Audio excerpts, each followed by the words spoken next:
Welcome to Authentic Truths in Addiction with me, Lisa Wenninger.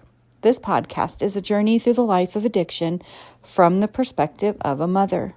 My hope is to bring awareness to this difficult topic.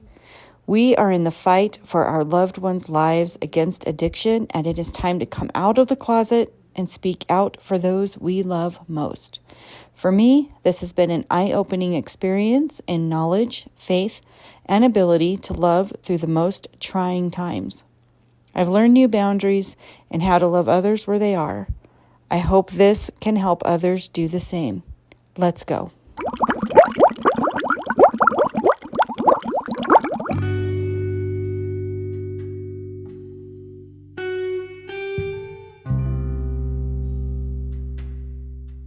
This place is such a hard place to be. Every day your mind lives between your life and hope for something you have no control over, another's life.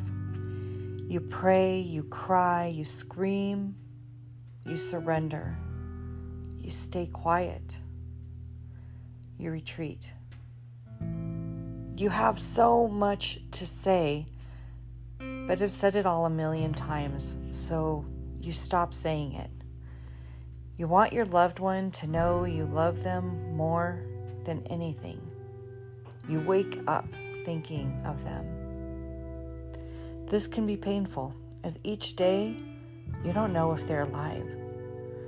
Drugs are hell on earth for those who use them and those who don't.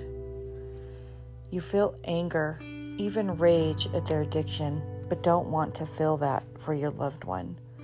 But some days you don't know how to keep it separate. It all runs together.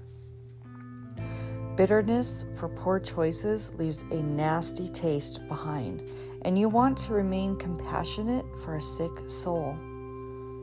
They feel abandoned, but so do you.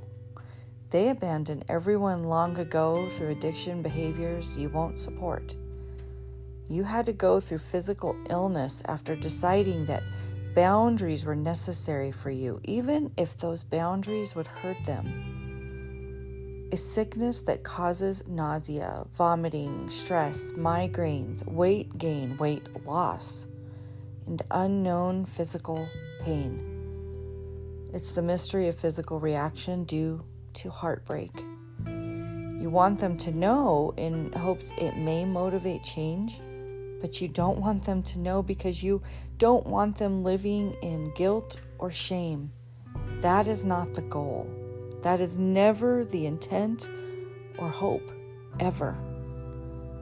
So you pray day and night. The want for healing will overcome the craving of being high, that they will begin to love themselves enough to step into a place of surrender and choose life, free from substance use, numbing their pain, and hiding behind the nothingness in addiction.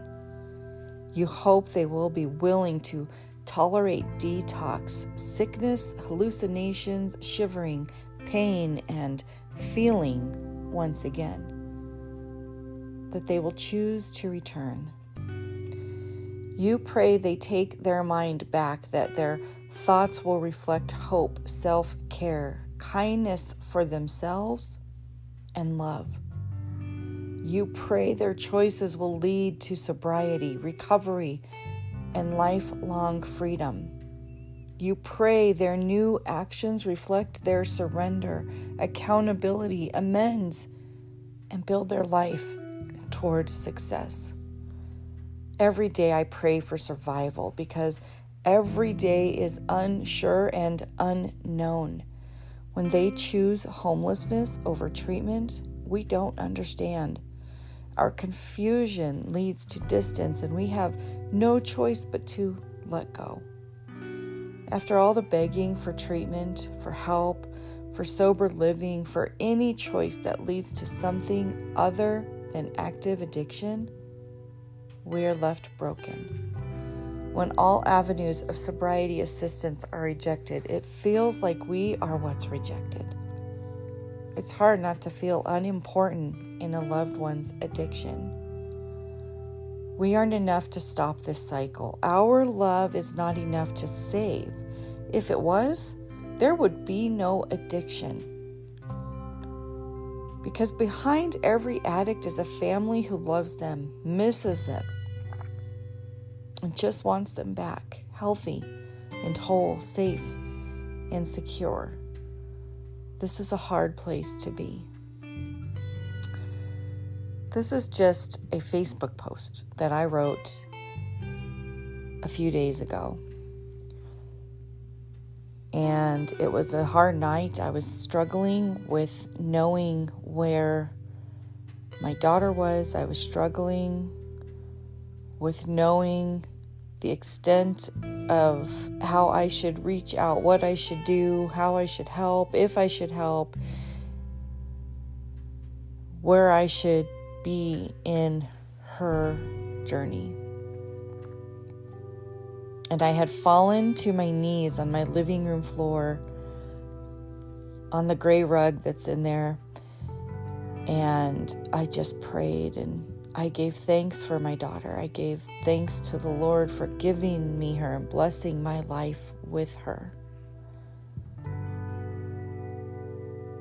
And I had no way of being in contact that day. Her phone was stolen. So I went on to Messenger and I just said, I love you and I'm saying a prayer for you and this is my prayer.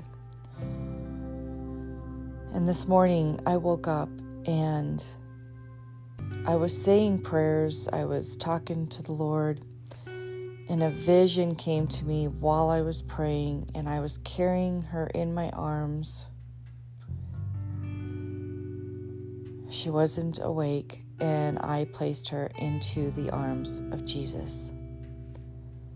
I just saw this clear as day while I was praying. And I don't know what that means other than letting go, just as all parents in addiction usually come to a place where they understand the letting go and letting God concept in their life for their child. So many people are at home waking up this morning wondering if their loved one, if their daughter or son or brother, sister, uncle, aunt, cousin, friend is alive. So many people are rooting for success in recovery that hasn't begun. But they're still hoping that it will. And that is what we hold on to. Oftentimes in today's society, we hear of the rejection of prayer. Usually it falls within the shooting community, the people who are left behind when a senseless shooter with evil intent walks in and shoots up an entire school of innocent children. We have heard this cry every time now that we don't want your prayers. And I understand the anger in those moments. And I have heard those prayers from my loved one, or I've heard those cries from my loved one. I don't want your prayers. Well, I'm not going to stop praying. I've tried to help for years. I intervened when I shouldn't have. I tried to stop consequences that I shouldn't have interfered with, all in the name of trying to help. That was always my intent. It wasn't my intent to not allow the consequences. I was just trying to help my loved ones through them. And then, honestly, as you're watching addiction unfold, as a parent, you want to stop it. You just want to stop it. And for a while, you don't realize you don't have that power, especially when your kids are adults. So I get that there's anger behind the we don't want your prayers. But there's evil that is taking hold in our society, whether it's an evil person's mind that is walking into a facility and shooting innocent people, or it's evil that has gotten to the mind of someone battling addiction. There's evil behind addiction. Addiction is all about self. It's all about fulfilling this craving, and the goal is to change the way the mind works, to change the brain chemistry, to change things, to fill the body with more of what we don't need or do need or not need, or what we want. There's evil in it. There's no redeeming qualities in alcohol or drugs. But we don't like to talk about certain stuff like that because people enjoy these things for their pleasure.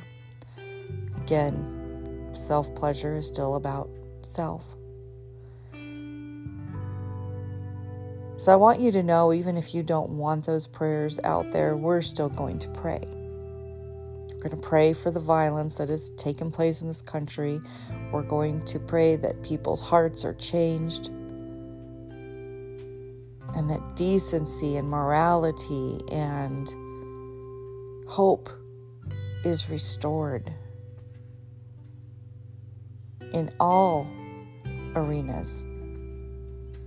Prayer is our communication with God. We pray for others just as much as we pray for ourselves. It's called intercession. And when we're left with nothing else, especially as parents dealing with a loved one in addiction, that's all we have left. And as we pray for ourselves through this difficult journey, by default, the addicts are going to be prayed for too, and you don't get to change that. You don't get to tell me I don't get to pray. You don't get to tell me I can't pray, and you don't get to tell me you don't want my prayers, because no matter what you want, my prayer life's mine, and no one gets to dictate that.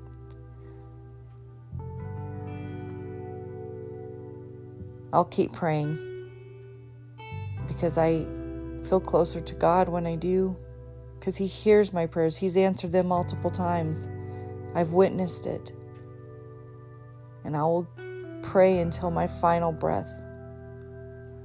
I will pray for this world. I will pray for those battling addiction. All addictions, whatever they are. Because addiction takes your mind off God. Addiction to anything is very selfish and toxic. It's a hard place to be, but through prayer, I'm getting through it.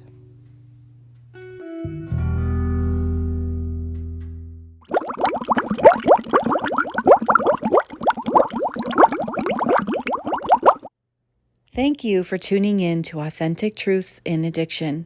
If you enjoyed today's episode, I would be so grateful if you could take a moment to rate and review your experience. I'd also love your feedback. What topics would you like to hear? Send guest suggestions and feedback to lisa@authentictruths.com. Join me each week on Tuesday and Friday for a new episode, and thank you again for being here today.